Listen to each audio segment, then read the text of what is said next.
అందరికీ నమస్కారం అండి. ఈరోజు వీడియోలో మనకి మాఘమాసంలో ఫిబ్రవరి నెలలో మనం 28వ తేదీన సంకటహార చతుర్థి వ్రతాన్ని అయితే ఆచరిస్తామండి. ఈ రోజున సంకటహార చతుర్థి వ్రతం పూర్తి పూజా విధానం, ముడుపు కట్టిన దగ్గర నుంచి ఉపవాస నియమాలు, అలానే చంద్రునికి అర్ఘ్యం ఇచ్చేంత వరకు ఎటువంటి నియమాలు పాటించాలి, పూర్తి పూజా విధానాన్ని ఈ వీడియోలో నేను అందిస్తున్నానండి. వీడియోని మాత్రం స్కిప్ చేయకుండా చూడండి.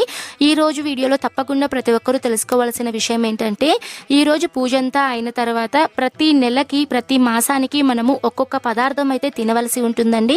ఆ పదార్థం ఏమిటో కూడా నేను ఈ వీడియోలో అయితే తెలియజేస్తాను. తప్పకుండా వీడియోని స్కిప్ చేయకుండా చూడండి. మానవులను కష్టాల నుంచి గట్టెక్కించే వ్రతమే ఈ సంకటహార చతుర్థి వ్రతం అండి. మనకు తీవ్రమైన సమస్యలు, ఇక మనకి కష్టాలు తీరవు అనుకున్నప్పుడు మీరు ఏదైనా సరే ఒక సంకల్పంతో సంకటహార చతుర్థి వ్రతాన్ని కనుక ఆచరిస్తే చాలా అంటే చాలా తొందరగా మీకు రిజల్ట్ అనేది తెలుస్తుందండి. ఎందుకంటే నా పూర్తి అనుభవంతో చెప్తున్నాను. నేను ఒక 3 సంవత్సరాల నుంచి ఈ సంకటహార చతుర్థి వ్రతాన్ని అయితే ఆచరిస్తున్నానండి. ప్రతి నెల కూడా నేను చేస్తూ ఉంటాను.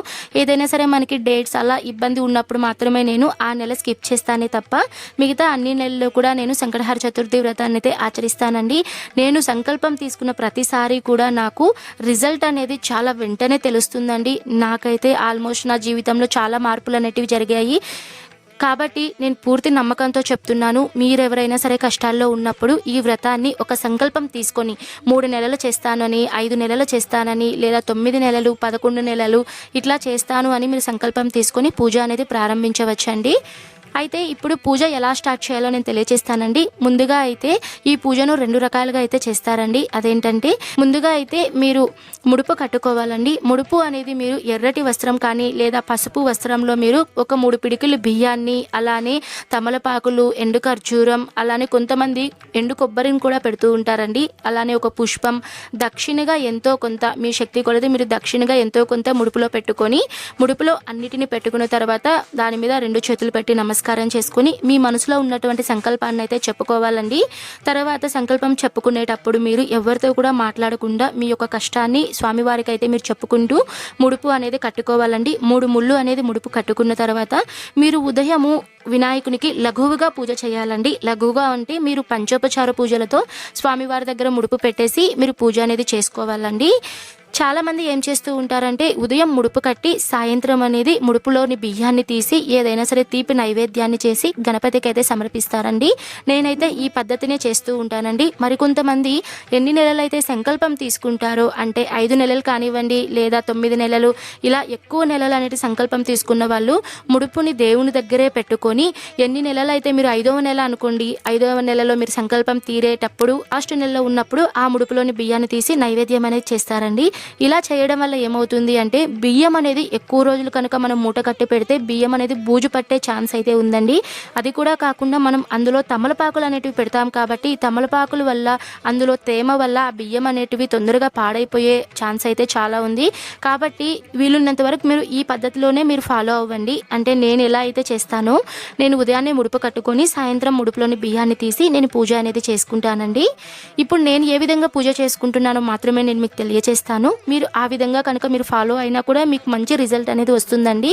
ఈ విధంగా నేను ఉదయాన్నే ముడుపు కట్టుకొని దేవుని దగ్గర పెట్టుకొని సాయంత్రం సూర్యాస్తమయం అయిన తర్వాత, అంటే ప్రదోష సమయంలో ముడుపులోని బియ్యాన్ని తీసి ఏదైనా సరే నైవేద్యాన్ని అయితే సమర్పించాలండి. అంటే పొంగలి కానివ్వండి, ఏదైనా సరే బియ్యంతో పాయసం కానివ్వండి, ఏదైనా సరే తీపి నైవేద్యం అనేది చేసుకొని మనము గణపతికి షోడశోపచార పూజలు అనేటివి చేయాలండి. మీకు కనుక షోడశోపచార పూజలు అనేటివి తెలిస్తే తప్పకుండా మంత్రాలు చదువుకొని పూజ అనేది చేసుకోవచ్చు.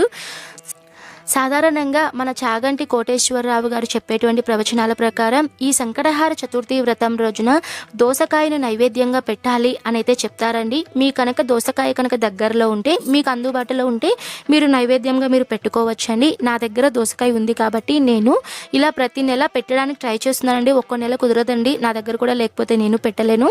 ఈ నెల నా దగ్గర ఉంది కాబట్టి నేనైతే ఈ దోసకాయని పెట్టుకొని పూజ అనేది చేసుకున్నానండి. ఒకవేళ ఏదీ లేదు అనుకున్నప్పుడు మీరు ముడుపులోని బియ్యం బియ్యాన్ని కడతారు కదా అండి, ఆ బియ్యం చేసినటువంటి నైవేద్యమే మీరు పెడితే సరిపోతుందండి. తర్వాత మనం ముందుగా ఆదిదేవుడు గణపతికి పూజ చేయాలండి. అదేంటండి, మనం ఆల్రెడీ గణపతికి చేస్తున్నాం కదా పూజ అంటే, మనము ఈ రోజున చేసే పూజ సంకటహార గణపతి అనే స్వామికి అయితే చెందుతుందండి. మనము ఆదిదేవుడు మనం చేసేటువంటి పూజలో ఎటువంటి విఘ్నాలు కలగకుండా ఆ విఘ్న నివారకుడు గణపతికి అయితే మనం పూజించవలసి ఉంటుందండి. నా దగ్గర గణపతి విగ్రహం ఉంది కాబట్టి పెట్టుకున్నాను. లేదు అనుకున్న వాళ్ళు మీరు పసుపుతో చిన్న గణపతిని చేసుకొని మీరు గణపతికి పూజ అనేది చేసుకోవచ్చండి. గణపతికి కొద్దిగా నైవేద్యం అనేది పెట్టేసి దీపం ధూపం అన్నీ సమర్పించేసి మీరు చిన్న గణపతికి పూజ అయిన తర్వాత గణపతిని మీరు 3 సార్లు ముమ్మార్లు కదిలించాలండి. కుడివైపు నుంచి ఎడమ వైపుకు 3 సార్లు యథాస్థానం ఉద్వాసయామి అనే ఒక మంత్రాన్ని చెప్పుకుంటూ మీరు చిన్న గణపతిని అయితే కదిలించాలండి. తర్వాత మీ దగ్గర గణపతి విగ్రహం ఉంటే పెట్టుకోవచ్చండి. సంకటహార గణపతి పూజలో అయితే నా దగ్గర అయితే నేనైతే ఈ పూజలో సాక్షాత్తు ఫోటోకే నేను పూజ అనేది చేసుకున్నానండి. ఎందుకంటే ప్రతిసారి కూడా నేను విగ్రహం పెట్టుకొని చేసుకుంటాను. చాలామందికి విగ్రహం అనేది లేదు అనుకున్న వాళ్ళు ఇలా మీరు డైరెక్ట్గా పూజలో ఫోటోకే మీరు పూజ అనేది చేసుకోవచ్చండి. అందులో తప్పైతే ఏం లేదు. కాబట్టి నేనైతే డైరెక్ట్ ఫోటోకి పూజ చేసుకున్నాను. ముందుగా స్వామివారికి అర్ఘ్యపాద్యాలను సమర్పించి మీ శక్తి కొలది మీరు అక్షింతలతో కానివ్వండి లేదా పుష్పాలతో మీరు గణపతికి యొక్క అష్టోత్తర శతనామావళి మంత్రాలను అయితే పఠించాలండి. మీ దగ్గర పుష్పాలు ఏవీ లేవు అనుకున్నప్పుడు ఎర్రటి అక్షింతలండి, స్వామివారికి ఎరుపు రంగు పుష్పాలతో ఈ రోజున అర్చించాలి అని చెప్తారు. వీలున్నంత వరకు ఎర్రటి పుష్పాలు కానీ పసుపు రంగు పుష్పాలను కానీ పెట్టడానికి ప్రయత్నించండి. ఏదీ లేదు అనుకున్నప్పుడు మీ దగ్గర ఏవుంటే అవి పెట్టండి. మనం ఖచ్చితంగా ఇలా చేయాలి అలా చేయాలి అన్న నియమం అయితే ఏముండదండి. మనము నిండు భక్తితో పూజ చేస్తే చాలండి, మనకు ఖచ్చితంగా ఆ స్వామి యొక్క అనుగ్రహం అనేది తప్పకుండా లభిస్తుందండి. ఈ విధంగా సంకటహార గణపతికి నేను దీపధూప నైవేద్యాలను అర్ఘ్యపాద్యాలను అన్నింటినీ సమర్పించి నైవేద్యంగా నేను పొంగలిని చేసుకున్నానండి. ఆ పొంగలిని అలానే నేను దోసకాయను కూడా నైవేద్యంగా పెట్టుకున్నాను. చివరిగా ఈ విధంగా మీరు ధూప దీప నైవేద్యాలన్నిటినీ సమర్పించిన తర్వాత చివరిగా మీరు వినాయకునికి టెంకాయ అనేది సమర్పించాలండి. తర్వాత మీరు చంద్రునికి అర్ఘ్యపాద్యాలను అయితే మీరు ఇవ్వాలండి. అర్ఘ్యం అనేది ఎలా ఇవ్వాలి అంటే మీకు చంద్రోదయం అయ్యేంత వరకు మీరు ఉపవాసం అయితే ఉండాలండి. ఉపవాసం అనేది ఉదయం నుంచి సాయంత్రం వరకు అయితే ఉండాలండి. మీరు ఎవరైనా సరే హెల్త్ ఇష్యూస్ ఉన్నవాళ్ళు ఉపవాసం మీరు చేయలేము అనుకున్న వాళ్ళు పాలు పండ్లు అలాంటివి అయితే మీరు తీసుకోవచ్చండి. ఏదైనా సరే సాత్వికంగా తీసుకోవచ్చు. మీరు ఉపవాసం ఉండగలను అనుకున్న వాళ్ళు మీరు సాయంత్రం చంద్రోదయం అయ్యేంత వరకు మీరు ఉపవాసం ఉండాలి. మా ఏరియాలో చంద్రుడు రాలేదండి, మేము 9:30 వరకు మేము వెయిట్ చేయలేము, అంతవరకు వెయిట్ చేయలేము, మాకు హెల్త్ ప్రాబ్లం ఉంది అనుకున్న వాళ్ళు సాయంత్రం ప్రదోష సమయంలో 6:30 తర్వాత మీరు చంద్రుని ఫోటో ఉంటే ఫోటోను చూసి మీరు ఏదైనా సరే అర్ఘ్యం అనేది ఇచ్చేసి తర్వాత మీరు భోజనం అనేది చేసేసండి. ఈ విధంగా కూడా మీరు చేసుకోవచ్చు. మనకి అర్ఘ్యం ఎలా ఇవ్వాలి అంటే ఒక రాగి చెమ్ములో కానీ ఇత్తడి చెమ్ములో కానీ నీళ్ళని తీసుకొని ఒక ప్లేట్ తీసుకొని చేతిలో కొద్దిగా పచ్చి బియ్యాన్ని అయితే తీసుకోవాలండి. కొద్దిగా పుష్పాలను తీసుకొని ఓం చంద్రాయ నమః అని చెప్పనేసి మనము నీళ్ళని ఆ చేతిలో వదులుతూ మనము ఆ బియ్యాన్ని నీళ్ళని మనం ఆ ప్లేట్లో వదిలేయాలండి. ఇవన్నీ మనం చంద్రుని చూస్తూ మనం అర్ఘ్యం అనేది ఇవ్వాలండి. చంద్రుని అర్ఘ్య మంత్రాలు అనేటివి సపరేట్గా ఉన్నాయండి, మీకు తెలిస్తే మీరు పఠించవచ్చు. లేదు అనుకున్న వాళ్ళు మీరు నార్మల్గా ఓం చంద్రాయ నమః ప్రథమ అర్ఘ్యం సమర్పయామి, ద్వితీయ అర్ఘ్యం సమర్పయామి, తృతీయ అర్ఘ్యం సమర్పయామి అని చెప్పనేసి మీరు చంద్రునికి అర్ఘ్యం అనేది ఇవ్వచ్చండి. తర్వాత మీరు స్వామివారికి మళ్ళీ ఒకసారి నమస్కారం అనేది చేసుకొని తర్వాత మీరు ఉపవాసాన్ని విరమించి ఏదైనా సరే భోజనం అనేది తినాలండి. ఈ విధంగా అయితే ప్రతి నెల సంకటహార చతుర్థి వ్రతం అయితే చేయాలండి. ఈ రోజున అంటే మాఘమాసంలో ఫిబ్రవరి నెలలో సంకటహార చతుర్థి వ్రతం పూర్తయిన తర్వాత తప్పకుండా ఎవరైతే ఉపవాసం ఉంటారో వాళ్ళు ఒక పదార్థం తినాలి అని అయితే మన పురాణాల ప్రకారం చెప్పబడిందండి.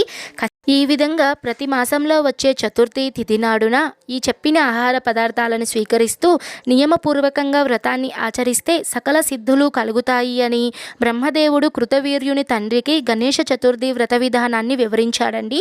ఆ సందర్భం ప్రకారం ప్రతి మాసంలో కూడా మనము ఒక్కొక్క పదార్థాన్ని తింటూ రావాలి అని ప్రతి ఒక్కరూ కొద్దిగా నియమంగా పాటిస్తారు. కాబట్టి ఈ మాఘమాసంలో పూజ అంతా అయిన తర్వాత చతుర్థి తిథి నాడున మనము నువ్వుల్ని ఆహారంలో తీసుకోవాలి. నువ్వులు ఉండలు కానివ్వండి లేదా పచ్చి నువ్వులు కానివ్వండి, ఏదైనా సరే నువ్వులను అయితే తినాలి అని అయితే మనకి చెప్పబడిందండి. కుదిరినంత వరకు మీరు ట్రై చేయండి. లేదు అనుకున్నప్పుడు మీరు నార్మల్గా ఏవైతే తినాలి అనుకున్నారో భోజనం అది తినేసేయచ్చండి. ఇదండి, ఈ విధంగా అయితే నేను ప్రతి నెల కూడా సంకటహార చతుర్థి వ్రతాన్ని అయితే ఆచరిస్తానండి. ముఖ్యంగా మనం పాటించవలసిన నియమం ఉదయం ముడుపు కట్టడం, ఉదయం నుంచి సాయంత్రం వరకు ఉపవాసం ఉండడం, సాయంత్రం ముడుపులోని బియ్యాన్ని తీసి మనం నైవేద్యం చేయడం, తర్వాత గణపతికి షోడశోపచార పూజ అనేది పూర్తి చేసి తర్వాత మనము చంద్రునికి అర్ఘ్యం అనేది ఇచ్చిన తర్వాత మళ్ళీ ఒకసారి గణపతికి నమస్కారం చేసుకొని ఉపవాసాన్ని విరమించి మనము భోజనం అనేది స్వీకరించడం. ఈ విధంగా మీరు ఎన్ని నెలలైతే సంకల్పం చేసుకున్నారో అన్ని నెలలైతే మీరు పూజను అయితే చేయాలండి. ఇదండి, ఈ వీడియోలో క్లియర్గా నేను పూజా విధానం తెలియజేశానండి. నేను మరో మంచి వీడియోతో మీ ముందుంటాను.